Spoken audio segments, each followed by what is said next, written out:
2024, je dois avoir le Tomcat Case, version 1. J'ai besoin également de version 1. Attendez, c'est pas ça, mais plutôt du manager contexte, voilà. Celui-là. Pour que. Donc, je l'accompagne. Donc, il accompagne le code source.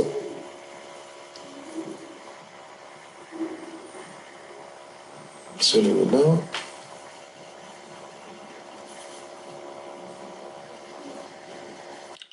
Donc, je reviens vers le GitHub pour le nom.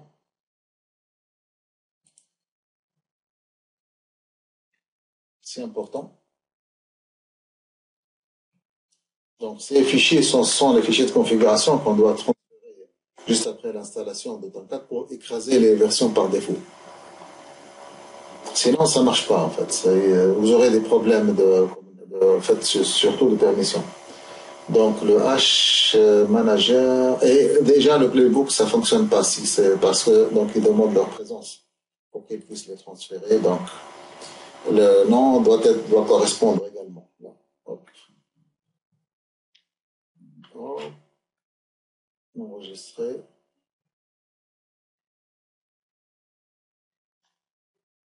Donc, ça, c'est hash manager. Donc, ça correspond au fichier qui se trouve dans l'emplacement approprié, qui est déjà donc indiqué dans le playbook.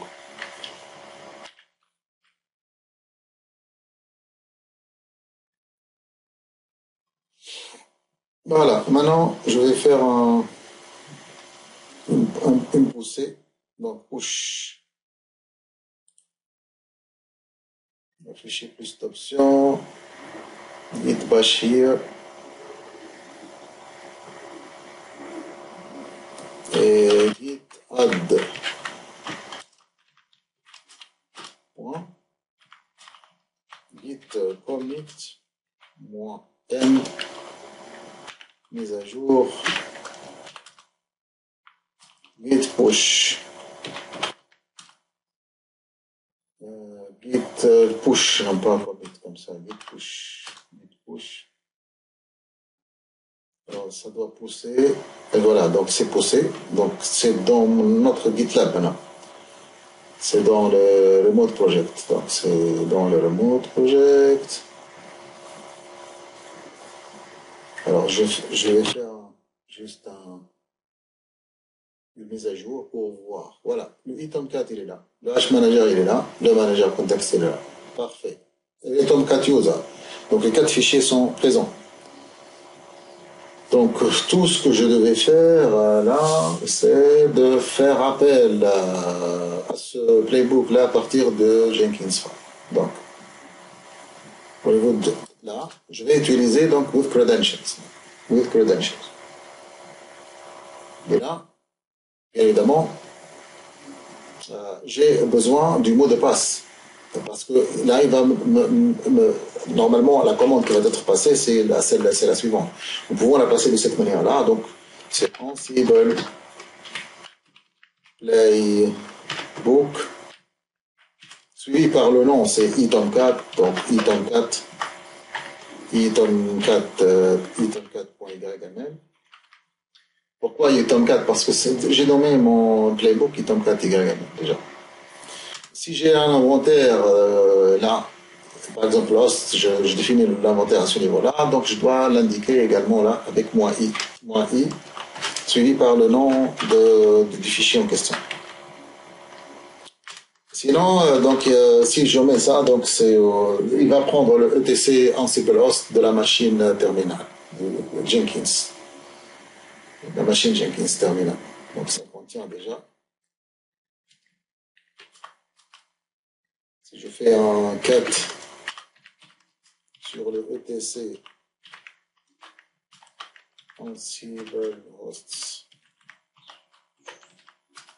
Voilà, donc l'adresse c'est déjà là. Donc il va prendre celle-là par défaut. Donc, bref, là, donc c'est étant donné qu'on a fait appel à Become True parce qu'il y a des installations avec apt, il y a des changements au niveau des fichiers de configuration sensibles, donc Normalement, nous devons passer ask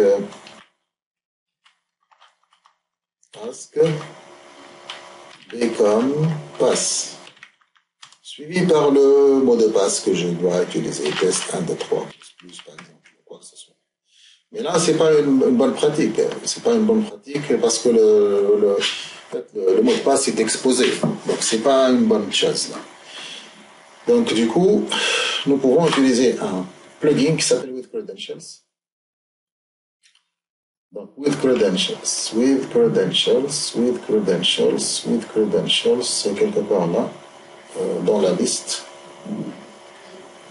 With context. Ah, le voilà, with credentials. With credentials. Et là, nous devons déjà préparer un secret text qui contient le mot de passe, tout simplement, notre mot de passe de la machine. Donc, la machine distante, là, dans ce cas-là, il faut préparer le mot de passe de ce Jenkins-là qui se trouve au niveau de pôle machine.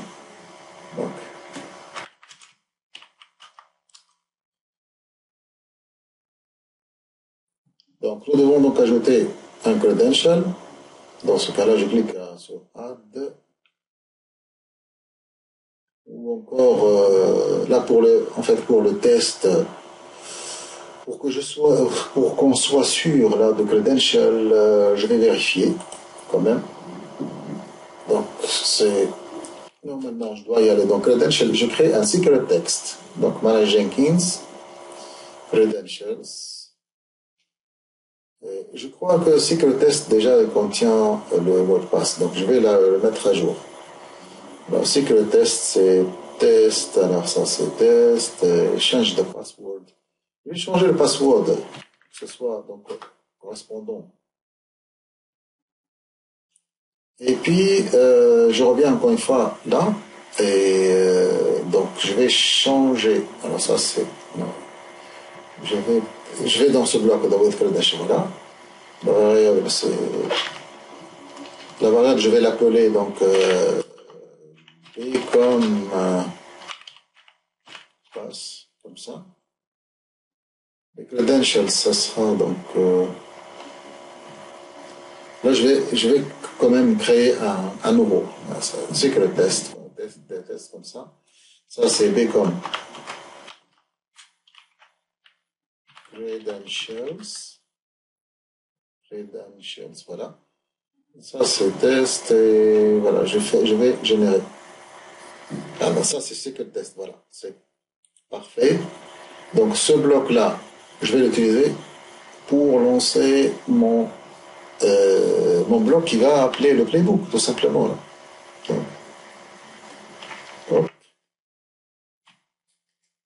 Donc, et là, je vais juste faire appel à notre playbook. Donc là, je vais faire appel à un SH. Il s'agit de shell, comme d'habitude. Alors, ce shell, ce sera Ansible playbook. Nous l'avons appelé itomcat. itomcat.yml. On n'a pas besoin de spécifier le host. Il va prendre le host par défaut de la machine Jenkins, notre machine Jenkins. Mais là, je vais ajouter extravars. Extravars, qui sont les variables. Dans ce cas-là, c'est Ansible become pass. Pour passer le mot de passe. Ansible become pass égale. Notre variable, on l'a déjà défini comme become credential.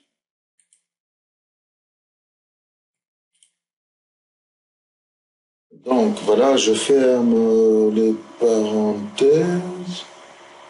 Alors à ce niveau-là, donc j'ai double quote ici et voilà. Donc c'est fermé. Donc normalement c'est bon. Donc là, cela, il va faire appel à Ansible Playbook qui se trouve au niveau de Git, dans le GitLab, étant donné qu'il va être transféré là vers le projet. Donc il va être existant. Donc, le projet va être ramené chez le Jenkins, donc y compris le Tomcat et les 3 fichiers de configuration, à savoir Tomcat User, Manager Context et le HManager. Et le Ansible Playbook va être appelé pour installer le Tomcat, tout simplement. Voilà. Donc, je fais Apply et Save et j'essaie d'exécuter.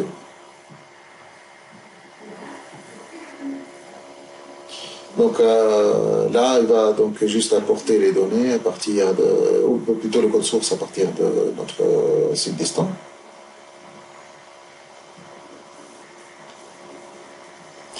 Et là, je crois qu'il y a un souci. Il y a un souci et je vais vérifier. Console output expected. Donc il y a une erreur syntaxique là. Message. Là, je vais juste donc corriger ça. Donc, comme vous le remarquez, donc le build il est en train de compiler. Nous pouvons d'ailleurs poursuivre donc ce qui se passe en cliquant toujours donc pendant cette opération-là sur le console output. Il nous donne donc live qu'est-ce qui se passe. Là, il est en train de compiler. C'est exactement la même entrée que vous trouverez probablement chez la console si vous compilez avec la console là, directement. Voilà.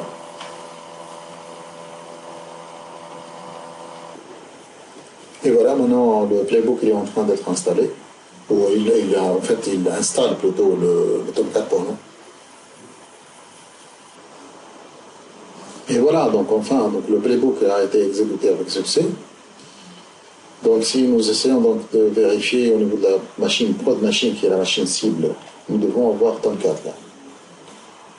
Donc voilà. C'est des Tomcat. Voilà, le Tomcat est là avec tout en fait, tout le code source, y compris le bin, déjà. Alors, cette machine tourne sur l'adresse IP 192.168.170. Normalement, ça doit marcher. Donc, le Tomcat donc, tourne sur le port 8080. Normalement, ça doit donner quelque chose. Voilà. Donc, Tomcat est installé. Et à ce niveau-là, donc, je peux utiliser, je sais pas, c'est Tomcat, je crois, c'est Tomcat en tant que mot de passe. C'est ce qui est indiqué, je crois, dans le fichier de configuration. Et voilà, donc c'est bon. Donc, Tomcat est installé. Donc, je vais donc arrêter cette vidéo à ce niveau-là et je vais continuer par la suite.